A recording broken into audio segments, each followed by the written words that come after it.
oil money, plastic clubs, mercenaries. Just some of the unflattering words used to describe the world's richest clubs. Hi, I'm Ben, and today we're going to list the top 11 clubs sitting on the largest piles of cash and take a look at where all that lovely loot comes from. Before we start, please leave a like and don't forget to subscribe to the channel. Ready? Okay, let's go.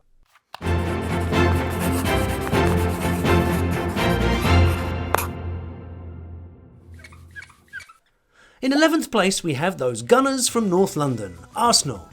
Their total revenue is around 388 million euros, which is way too much for normal people like us, but behind a successful team there's always a successful billionaire. And Arsenal's owner is no exception. Stan Kroenke is an American that owns an ice hockey team, a lacrosse team, 2 football teams, a Call of Duty league, a ranch, and in case he gets thirsty, a winery. Come to think of it, he's probably at his ranch right now, sipping a glass of his own red and watching one of his teams playing on TV. Our number 10 on this list is the Vekia Senora, Juventus, with only 398 million euros in the bank, poor old dear. The ownership of this club is basically inheritance. They are genuine members of the Piedmontese nobility, if you please, and the present owner, Andrea Agnelli, is the son of the ex-president of Juventus, ex-senator of the Republic, and ex-CEO of Fiat. Now that's what I call a proper familia italiana. Tottenham Hotspur comes in at number 9 on our list, boasting a total of 446 million euros. Despite this wealth, their last title was won back in 1961.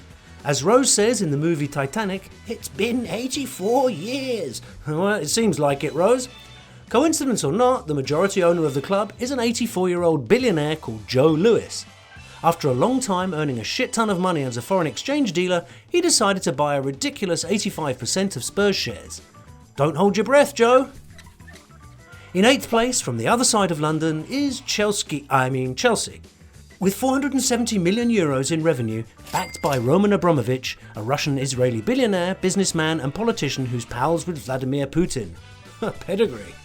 After all that stress, he thought, why not buy a Premiership club? That'll be a piece of cake. But money and power combined means, ka-ching, the jackpot.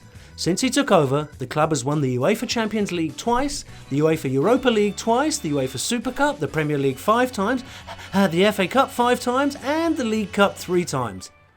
With an overflowing trophy cabinet like that, no one seems too worried about all that dodgy cash pouring in. Oui, 540 million euros, s'il vous plaît. I bet you thought this one was top 3. Well, sorry to disappoint, but Paris Saint-Germain is actually listed as the 7th richest club in the world. And the moneybags that can afford to have Messi, Mbappe and Neymar in the same team is Sheikh Tamim, the Emir of Qatar. While our children trade World Cup stickers every 4 years, this guy is trading actual players every summer. Even during the coronavirus, he was like, am I only getting Messi this summer? Boring. And the 6th position will probably surprise you too. Manchester City, owned by the Deputy Prime Minister of Abu Dhabi, Sheikh Mansour, with a revenue of around 540 million euros. But that's just for City, because this man also owns the City Group. And that means teams in the US, Australia, Uruguay, India, Japan, Spain, China, Belgium, France. Oh my God! They're right behind you! They're trying to buy everything that moves! Everybody run! They're neighbours from up the road, and these days their biggest rivals, Liverpool is the 5th richest club in the world. Their revenue tops 558 million euros, and another owner from across the pond. John William Henry II also owns a baseball team, the Boston Red Sox, as well as a little thing called NASCAR, the American idea of driving round and round an oval at ridiculous speeds. He's owned the legendary Reds since 2010, and let's be honest, the lad done tremendous. Following his arrival, Liverpool won the Premier League again after a 30-year wait, the UEFA Champions League, the UEFA Super Cup, and the FIFA Club World Cup. Right now, he's probably on Kroenke's ranch as well, drinking the wine and cheering against one of his teams. For the 4th position, we come back to Manchester, but to the red side of it. The owner is Malcolm Irving Glazer, who despite having 580 million euros to spend, is thoroughly despised by the majority of the club faithful. The main reason for that is the way he seized ownership of the club. From 2003 until 2005, he bought 98% of the club shares and kicked the other 2% of the shareholders out. Dog eat dog, American style. But things got even worse in 2014 when he kicked the bucket instead of the ball, and his shares were divided into equal parts among his 6 children. That's it, United became Glazers' heritage, but I won't go on about it because their supporters might know where I live. The Germans, Bayern München! They have 634 million euros of revenue and are owned by their members. You're probably thinking, what, is this some kind of utopia? There's no such thing. But yes, their members do indeed own 75% of the club, while Audi, Allianz and Adidas share the other 25%.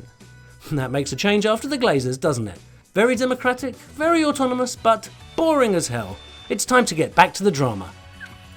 In second place on the podium, the undisputed kings of the Champions League. Real Madrid has 715 million euros of revenue, and they are owned by, oh no, their members too.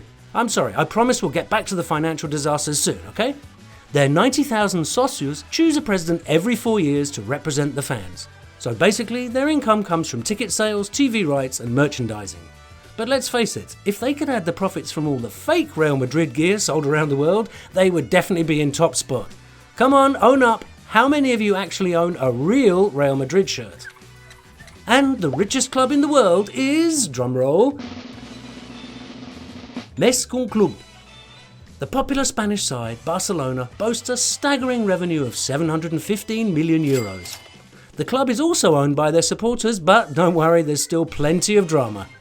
Last year, Lionel Messi's salary was finally revealed, a monstrous figure of around 555 million euros.